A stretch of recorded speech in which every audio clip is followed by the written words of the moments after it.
Boa noite, irmãos. Vamos colocar pé e falarmos com Deus mais uma vez. Nosso bondoso Deus, obrigado, Pai, pelos momentos que aqui estamos passando. Te louvamos porque o Teu Santo Espírito nos moveu a estar aqui essa noite. Amém. Queremos colocar nossa vida em Suas mãos, para que o Senhor seja o nosso dono, o nosso cuidador, o nosso mantenedor, a nossa direção. Aqui no seu altar foi depositado, Deus, dízimos e ofertas. Pedimos que o Senhor venha abençoar esses valores, para que Ele possa ajudar no crescimento do seu Evangelho, no avanço do seu Evangelho, para que muito em breve possamos ver o Senhor Jesus despontar nos vidas. Abençoa cada pessoa que se chegou aqui essa noite, nós oramos em nome de Jesus. Amém. Amém. Mais uma vez, boa noite, irmãos. Quero já no início aqui confessar que eu estou tenso. Parece que eu estou pregando a primeira vez na minha vida. Eu não cheguei aqui para pregar, cheguei aqui, fui convidado pelo irmão Davi. E a sensação que eu estou é como se eu estivesse falando com a igreja a minha primeira vez. E eu sei muito bem o porquê disso. Eu sei muito bem, porque essa semana, como fui falar nos agradecimentos aqui, passei por momentos bem complicados, eu e minha esposa, problemas familiares. E eu contendi muito com Deus. Eu briguei com Deus. E aí eu chego aqui, meu irmão Davi fala: irmão, tem alguma coisa preparada, prega para nós? Eu falei: Senhor Jesus, e agora? Como é que eu me coloco no altar de Deus para falar de Deus depois de ter contendido com Ele? Mas se tudo aconteceu dessa forma, eu creio que seja a vontade dele. E eu quero convidá-los a ter a palavra do Senhor no livro de Isaías, no capítulo 31.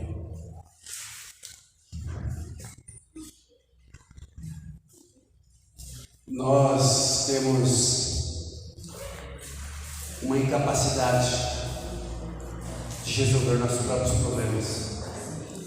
Isaías 31, capítulo 31, verso 1. Nós temos bastante dificuldade de resolver os nossos problemas. E aqui, nesse texto, Isaías capítulo 31, vamos ver o primeiro verso, que diz assim: ai dos que descem ao Egito em busca de socorro, se estribam em cavalos, confiam em carros porque são muitos, e cavaleiros porque são muito fortes, mas não atentam para o Senhor, para o Santo de Israel, nem buscam a face do Senhor. Esse é um clamor de um Deus que ama seus filhos.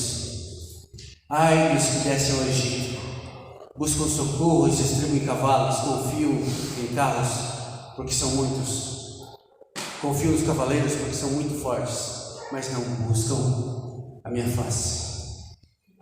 Clamor de um Deus que ama seus filhos, que olha para os seus filhos, que está sempre disposto a auxiliá-los, a estender a mão, mas que esses filhos, quando passam por dificuldades, quando passam por lutas, por problemas que não conseguem resolver, não tem como eles resolver, eles buscam auxílio no âmbito terreno. Eles buscam auxílio no homem. Eles buscam auxílio nas coisas. Quando eu estou falando eles, eu estou falando de mim também. E quando Deus fala através do profeta Isaías: ai daqueles que fazem essas coisas, porque há um Deus que criou todas as coisas, que está disposto a estender a mão para nós. Mas nós buscamos resolver os nossos problemas no âmbito humano, aonde a nossa visão está alcançando. Precisamos entender esse contexto, para nós entender o que Deus exatamente está falando para nós essa noite, para Deus entender o que Ele está falando para mim essa noite. Nós precisamos entender em que contexto o profeta Isaías fala essas palavras. O exército assírio ele se aproximava do lado norte em direção a Judá. Judá não tinha poderio militar, Judá não tinha homens de guerra, os homens ali eram poucos, eles não tinham carros de guerra, nem tampouco armamento, e o exército assírio vinha em direção a Judá. E quando Judá ele não tinha um exército, ele não tinha armamento bélico, mas ele tinha Deus. Judá tinha Deus. O exército assírio tinha a força material, o armamento bélico, os homens, mas Judá tinha Deus.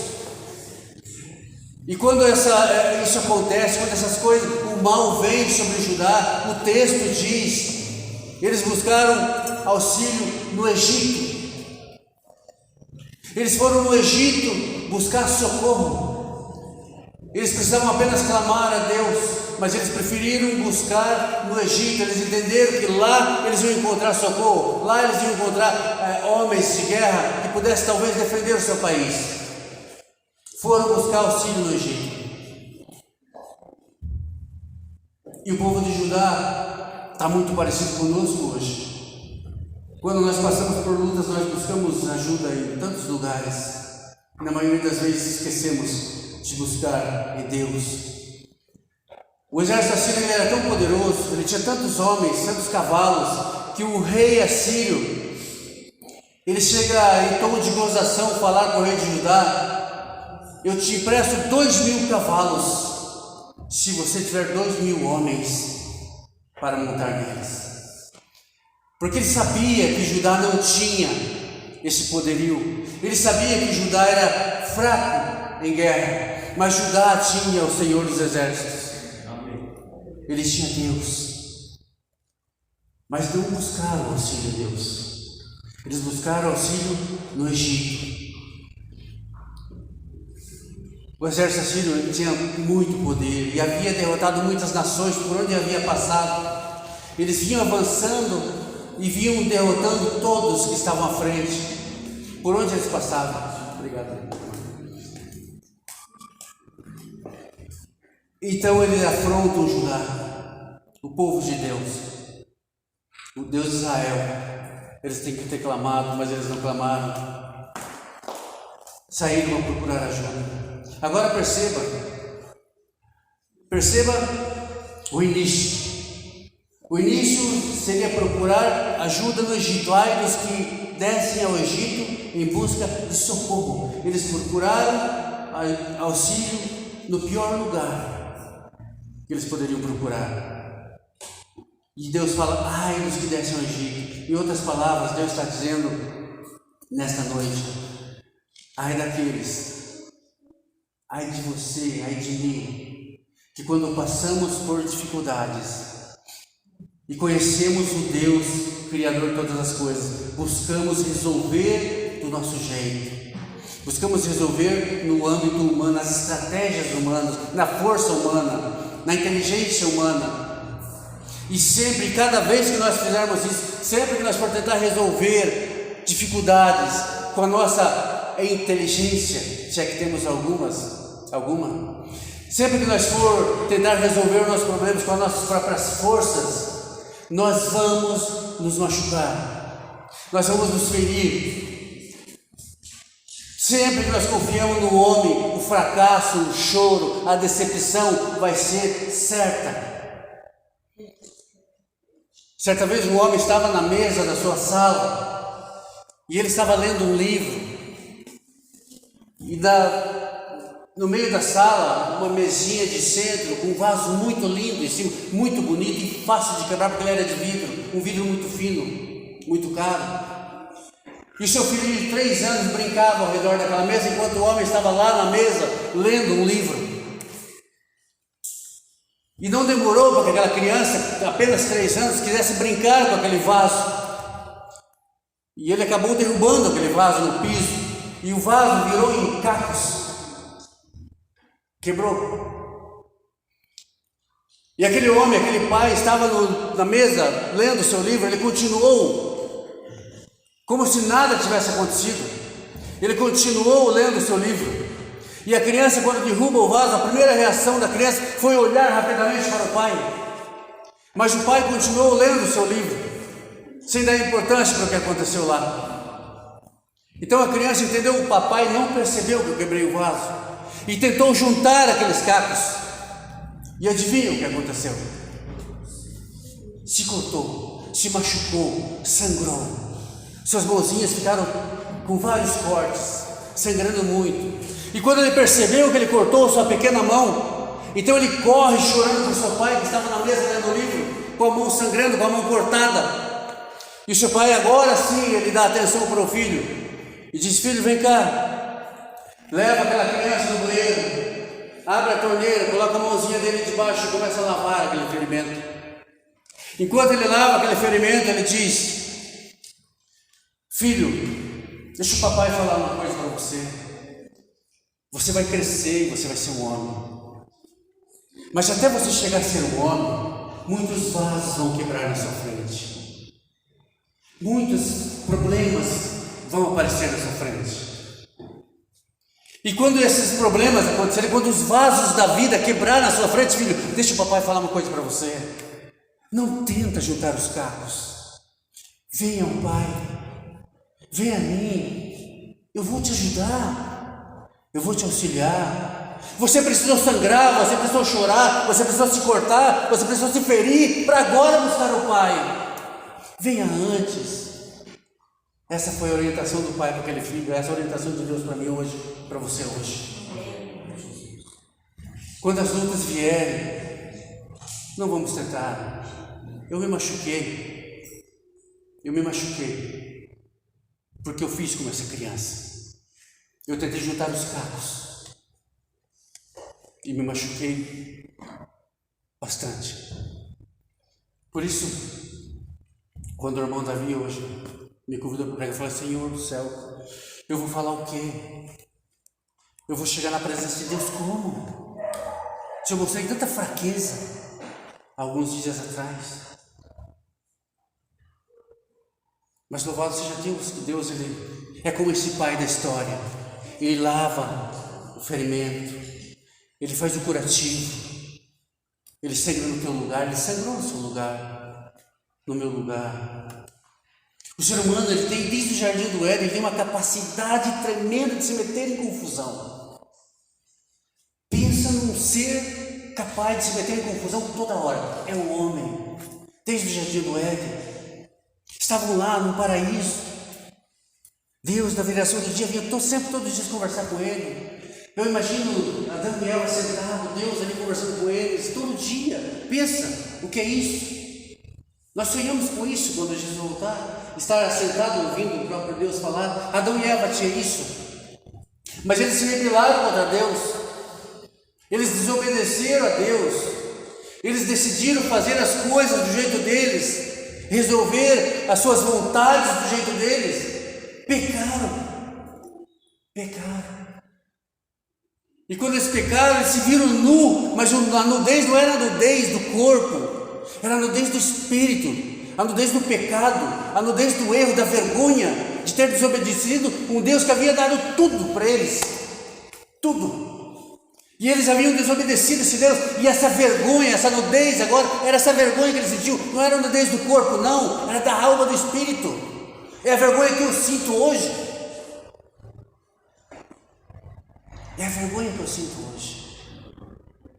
É a nudez aqui, ó, aqui dentro. Se sentir indigno de que Deus cuide de você. É assim que eu me senti. Confesso que ainda me sinto. Mas o capítulo 27 de Mateus fala da morte de Jesus. Mateus 27, verso 45. Aqui, quando nós olhamos aqui logo após Jesus ser crucificado e passar aquele tempo na cruz,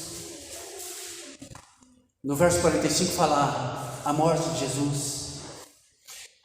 No verso 45 diz: desde a hora sexta até a hora nona houve trevas por sobre toda a terra.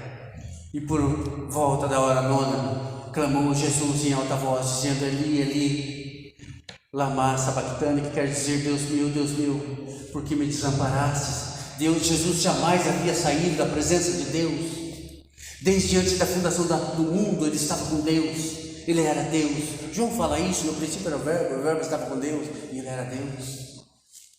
Ele sempre esteve com Deus, mas por minha culpa ele se separou de Deus, ainda que seja por um pequeno momento, por causa dos meus erros, porque eu decidi errar, eu decidi pecar, eu decidi não dar importância para os ensinos que a palavra do Senhor diz. Então agora Jesus vai para a cruz e ele sangra até a morte naquela cruz. Ele se separa de Deus. Quando ele estava na cruz, ele levanta os olhos para o céu procurando por Deus. Imagina que ele não vê Deus. Nós somos pai, todos que estão aqui são pai. E sempre que um filho chora, nós choramos junto. Sempre que um filho sangra, nós sangramos junto. E se o filho morre, nós morremos também, ainda que permanecemos vivos. Como você acha que estava Deus naquele momento ao ver Jesus naquela condição, com o corpo dilacerado, separado de Deus? Imagina que Deus, ele vira para o outro lado, não querendo ver aquele sofrimento terrível de Jesus, e é um momento que Jesus está procurando Deus e não olha, quando não consegue ver Deus, ele fala: Senhor, por que me desamparaste? Porque ele não consegue ver o semblante de Deus, e o culpado disso sou eu. O culpado disso sou eu. Eu tenho convicção disso.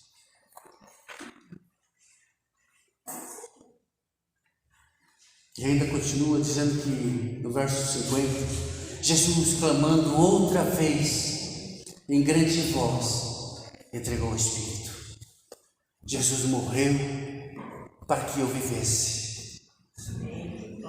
Amém, irmã, amém. Jesus morreu para que nós vivêssemos. Jesus sangrou para que as nossas feridas fossem saradas. Jesus desceu do céu para fazer o que eu e você éramos incapazes de fazer. E aí, quando temos problemas, como fazemos? Se nós tentar todas as formas para resolver e não conseguir, então eu vou a Deus.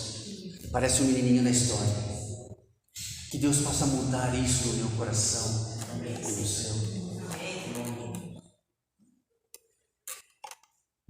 Que Deus possa nos mover. Nós sabemos que há muito pouco tempo para que a porta da graça se feche. Há muito pouco tempo.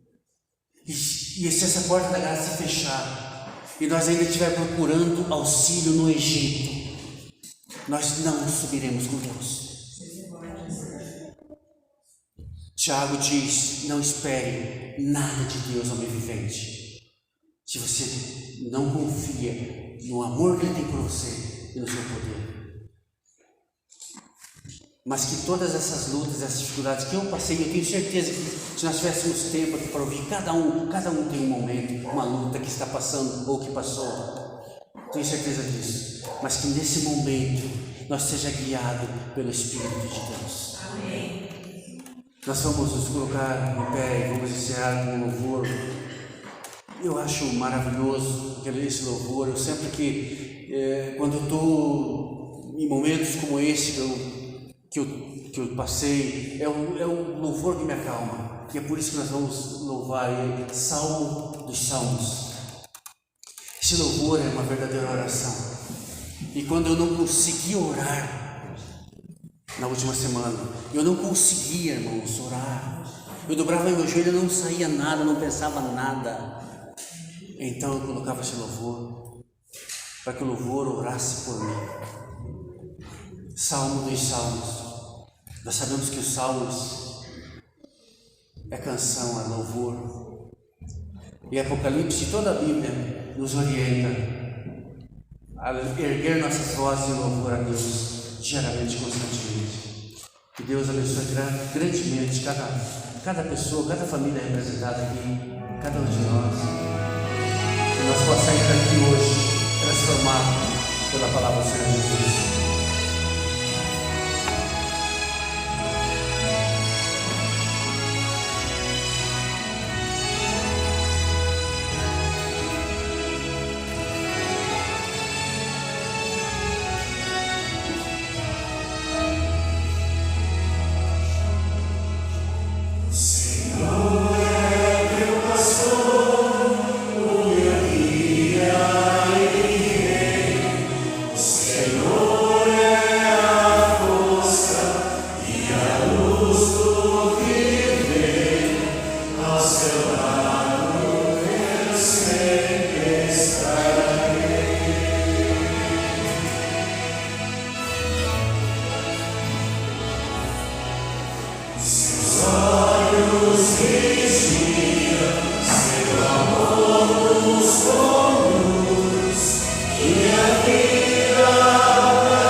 entender o que o Senhor fez por nós, entender esse amor inexplicável por seres tão pequenos, tão falhos como nós. Como esse louvor que acabamos de ouvir, Deus, nós não conseguimos compreender de onde veio esse amor, mas a grande verdade é, Deus, que esse amor derramado na cruz nos deu esperança novamente, nos deu condição de nos aproximar de Deus novamente. Pai Santo, que Teu Espírito Santo possa nos mover, nos encher, esvaziar-nos das coisas do mundo, das nossas vontades, para que nós possamos ser cheios com o Teu Espírito Santo. Para que ao ser cheio do Teu Espírito Santo, ó Deus, nós não venhamos mais entristecer o Teu Espírito. Amém. Pai de amor, Pai de bondade, quero colocar a igreja do Eucalipto em Suas mãos. Amém. Os que estão aqui, os que não estão aqui, Teu povo, ó Deus, por favor, ó Deus, toma em Suas mãos o Teu povo, para que ninguém, ó Deus, venha se perder depois de estar tanto tempo ao Seu lado. Nós queremos entregar nosso coração ao Senhor, um coração talvez cheio de pecado, cheio de dúvidas, cheio de incertezas, mas nós temos certeza que ao colocar esse coração em Suas mãos, seremos transformados pelas Tuas mãos poderosas. Amém. E ao sair daqui hoje, ó Deus, que nós saia transformado pela Tua palavra. Amém. Que nesse restante de semana, ó Deus, nós possa refletir nesse grande amor, nesse amor incomparável, indescritível que o Senhor fez por nós na cruz.